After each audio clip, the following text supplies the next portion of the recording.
আসসালামু আলাইকুম সুপ্রিয় শিক্ষার্থীবৃন্দ সকলকে আজকের অনলাইন ক্লাসে স্বাগত জানাচ্ছি। আমি ফেরদামেদ আলহাস, লেকচার অর্থনীতি। তো আজকে আমরা সবচেয়ে মজার একটা অঙ্ক সলভ করব। আর এই প্রশ্নটা হচ্ছে তোমাদের অর্থনীতি প্রথম পত্রের চতুর্থ অধ্যায়, যে অনেকের কাছে কঠিন মনে হয়। চতুর্থ অধ্যায়ের নাম হচ্ছে বাজার।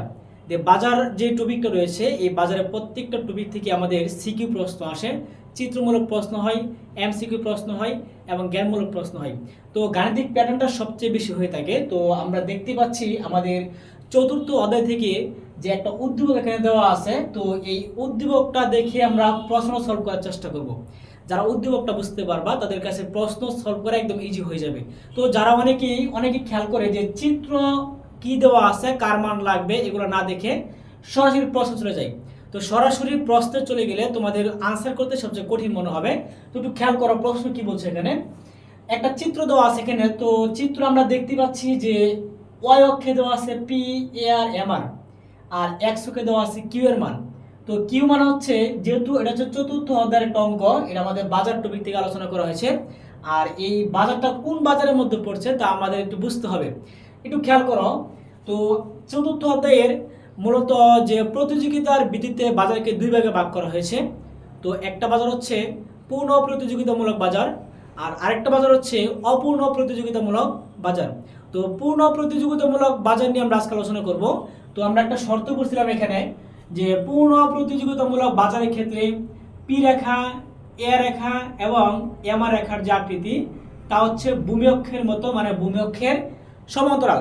তো ভূমি অক্ষের সমান্তরাল হইলেই যে কোনো চিত্র তুমি দেখবা ওটা নিঃসন্দেহে আমাদের কি বাজার হয়ে যাবে, পূর্ণ প্রতিযোগিতামূলক বাজার হয়ে যাবে। তো একটু খেয়াল করো এখানে, এই তিনটা মান যদি সমান হয় তাহলে আমাদের এই বাজার হয়ে যাবে। তো একটু খেয়াল করো এখানে এনপি দেওয়া আছে, এআর দেওয়া আছে, এমআর দেওয়া আছে। তার মানে নিঃসন্দেহে আমরা বলতে পারি যে যেহেতু ভূমি অক্ষের সমান্তরাল করে পি রেখা, এআর রেখা, এমআর রেখা দেওয়া আছে, তার মানে উদ্দীপকের যে বাজারটা হচ্ছে তা হচ্ছে পূর্ণ প্রতিযোগিতামূলক বাজার। তো এই প্রশ্ন থেকে আমাদের প্রশ্নটা বলছে এখানে যে উদ্দীপকের আলোকে মোট স্থির ব্যয় নির্ণয় করো। মোট স্থির ব্যয় নির্ণয় করো। তো একটু খেয়াল করো, মোট স্থির ব্যয় মানে কি, এটা বের করতে গেলে আমাদের কি কি মান লাগবে, কার মানটা সংগ্রহ করতে হবে আর কার মানটা আমাদের ধরে ধরে মানটা বের করতে হবে। এই টপিকগুলো তুমি বুঝতে পারো তাহলে আমাদের প্রশ্ন জাস্ট 5 মিনিট লাগবে সলভ করতে, ঠিক আছে। তুমি খেয়াল করো মোট স্থির ব্যয় মানে কি। তোমরা একটু দেখে নিই এখানে যে মোট স্থির আর হচ্ছে ব্যয়। তো মোটের ইংরেজি হচ্ছে টোটাল, কি বোঝায়, টোটাল। স্থির মান হচ্ছে ফিক্সড, নির্ধারিত। ব্যয় মান হচ্ছে কস্ট।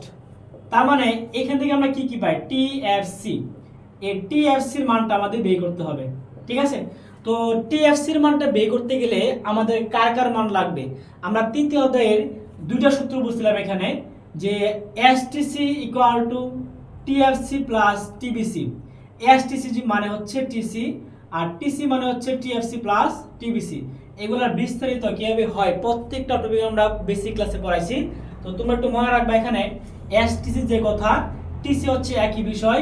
তার মানে TC equal to TFC plus TBC, আমরা এই সূত্র পাই। তো এই সূত্র কিভাবে হইলো তার প্রত্যেকটা টপিকের ক্লাস আমার ইউটিউব চ্যানেল দেওয়া আছে, সবাই একটু দেখে আসতে পারো। তো TC equal to TFC plus TBC, এখান থেকে আমাদের বলো কার মানটা লাগবে, টিসির মানটা লাগবে, আর বলো কার মানটা লাগবে, টিবিসির মানটা লাগবে। তো আমাদের এই দুটা মান যদি বের করতে পারি তাহলে আমরা চোখ বন্ধ করে টিএফসির মানটা বের করতে পারবো, ঠিক আছে।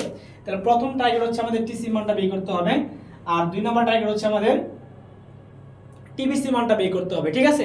এই দুইটা মান বের করতে পারলে আমাদের আনসার হয়ে যাবে। তো একটু খেয়াল করো এখানে টিসি মানে কি আর টিবিসি মানে কি। আমরা টিসির জন্য দুইটা সূত্র পড়ছিলাম এখানে। একটা হচ্ছে যে TC equal to S into Q, S এর মান কিউ এর মান বসাইবা, টিসি মান পাওয়া যাবে। তারপর হচ্ছে টিবিসি, যে TBC equal to ABC into Q, এবিসির মান বসাইবা, কিউ এর মান বসাইবা, আমাদের টিবিসি পাওয়া যাবে। তারপরে আমরা এখানে মানটা বসিয়ে আমরা টিএফসিটা অনায়াসে বের করতে পারবো, ঠিক আছে। তাহলে খেয়াল করো এখানে এস এর মান লাগবে, কিউ এর মান লাগবে, এবিসির মান লাগবে, কিউ এর মান লাগবে।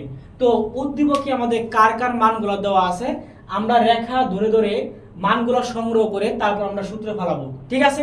তাহলে একটু খেয়াল করো আমরা সূত্র একটু মানগুলো বের করে নেই, আমরা একটু মানগুলো সহজে বের করে নেই। যেমন খেয়াল করো আচ্ছা, এটা মুছে ফেললাম, যেহেতু মানগুলো সংগ্রহ করতে হবে। তো দেখো উত্তর, আনসার পত্র, উদ্দীপক হতে পাই পির মান। মনে রাখবা যেখানে পি রেখা থাকবে, পি আর এম আর, এটার বরাবর যে মানটা পাওয়া যাবে তা হচ্ছে পির মান। তার মানে পির মানটা কত? 10। পির মানটা কত? 10। তারপর দেখো এখানে এসি রেখা দেওয়া আছে, তার মানে এসি মানটা কত? 15। তাহলে এসি মানটা হচ্ছে 15। তারপর দেখো এখানে এবিসি মানটা দেওয়া আছে, তার মানে এবিসি মানটা কত? 5। ABC equal to 5। লেখা হচ্ছে না কেন? এবিসি ইকুয়াল টু কত?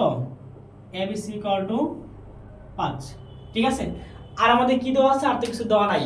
তো আমাদের 3টা মান থেকে আমাদের 8টা মান বের করতে হবে। এখানে কিউ এর মান দেখো, এই মনে রাখবা ভূমি অক্ষে যে মান দেওয়া থাকবে এটা হচ্ছে কিউ এর মান। তাহলে কিউ এর মান কত? 40। তো কিউ এর মানটা বের করার জন্য আমাদের প্রথম টার্গেট হচ্ছে দেখতে হবে এমসি রেখা কোথায় আছে। কি রেখা বলো তো? এমসি রেখা। তো এই দেখো এমসি রেখা এখানে আছে, যে এমসি রেখা। তো এমসি রেখা ছেদ করলে বা এমসি রেখা এমআর রেখা যে ছেদ বন্ধু, ওটা ভারসাম্য। এই বাজারে চিত্র আঁকতে গেলে ভারসাম্য পড়তে হবে। তো এখন তো লং টাইমে পড়ানো সম্ভব না। তোমরা বেসিক্যালি দেখো যে যেখানে এমসি রেখা পাওয়া যাবে এটার বরাবর যে ভূমি অক্ষের মান থাকবে এটা কিউ এর মান। যদি বলা হয় এখানে 30, এখানে 20, তারপর আমাদের কিউ এর মানটা 40 হবে, কারণ এখানে আমাদের এমসি ভারসাম্য কিন্তু পাওয়া গেছে। এটা হচ্ছে আমাদের কার মান? কিউ এর মান। তো আমরা কিউ এর মানটা পাইলাম, পি এর মানটা পাইলাম, এস এর মানটা পাইলাম, আর হচ্ছে আমরা এবিসি এর মানটা বের করলাম। এখন আমাদের প্রথম টার্গেট হচ্ছে যে আমাদের বের করতে হবে মোট ব্যয়। বলো কিভাবে বের করতে হবে? মোট ব্যয় টিসি। তো টিসি মান হচ্ছে এস ইন্টু কিউ।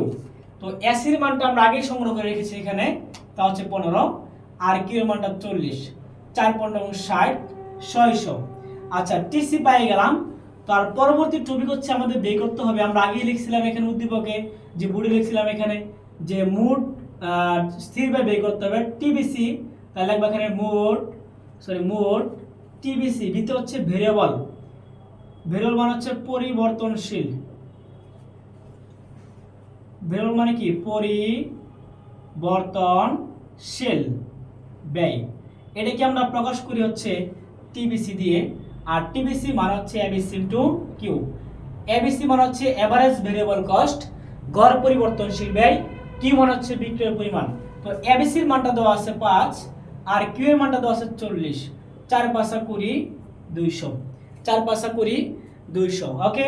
তো একটু খেয়াল করো এখানে, এখন আমরা টিসি মান পাই গেলাম, টিবিসি মান পাই গেলাম।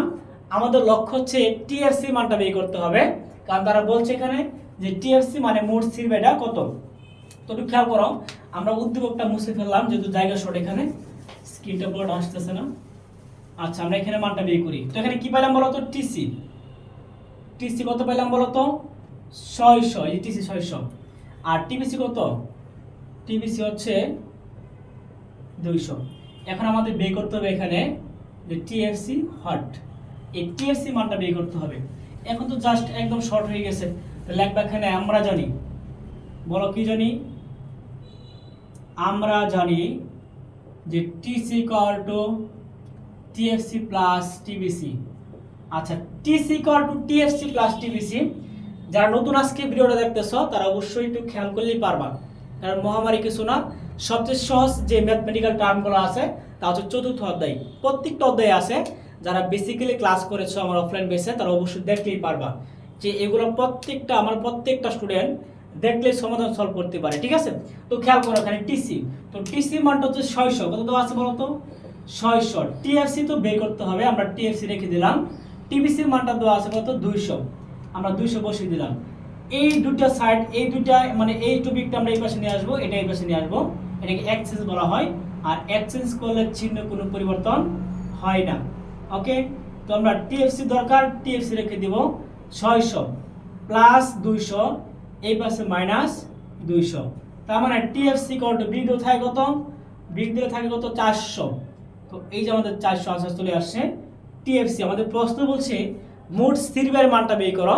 তাহলে এখন আমরা লিখে দিব, সুতরাং আমরা কি লিখব? মোট স্থির ব্যয় 400। এটা হচ্ছে আমাদের আনসার। তো এটা হচ্ছে 4র্থ অধ্যায়ের সবচেয়ে গুরুত্বপূর্ণ এবং ব্যতিক্রম একটা প্রশ্ন, যে এই 4র্থ অধ্যায়ের যে ব্যতিক্রম একটা প্রশ্ন দেবে তা হচ্ছে এই প্রশ্নটা। তো আজকে আমরা সলভ করে দিলাম, সবার জন্য উপকৃত হবে। তো বিশেষ করে অফলাইন বেসে আমার অফলাইন বেসে প্রত্যেকটি বেসে ভর্তি চলছে, যে 2টা 3টা 4টা এরকম 5টা বেস রয়েছে, সন্ধ্যা 6টা বেসটা ফুল, এখানে ভর্তি নেওয়া যাবে না। আর বিশেষ করে 4টা বেস নতুন শুরু করেছি, আজকে ফার্স্ট ক্লাস হয়েছে। তো যারা ক্লাস করতে চাও অবশ্যই আমার অফলাইন বেসে চলে আসবা। বিশেষ করে একটি ফ্রি ক্লাস, বেশি না, মাত্র একটা ক্লাস করে তোমরা বুঝতে পারবা যে ক্লাসগুলো কেমন হয়। একটি ফ্রি ক্লাস করার পর অবশ্যই ভর্তি হতে হবে, ঠিক আছে? আর ভর্তি হওয়ার পর যে ম্যাজিক অর্থনীতি বইটি বর্তমানে প্রত্যেকটা জেলায় প্রত্যেকটা স্টুডেন্টের কাছে হাতে কাছে পৌঁছে যাচ্ছে। তো এই বইটি তুমি সম্পূর্ণ ফ্রিতে পাবা, ঠিক আছে? তো দেরি না করে 27 বেসি স্টুডেন্ট, 26 বেসি স্টুডেন্ট যারা রয়েছে দ্রুত যোগাযোগ করো। 26 বেসের জন্য রয়েছে কোর্স বেস, আর 27 বেসের জন্য রয়েছে রেগুলার বেস। ধন্যবাদ সবাইকে।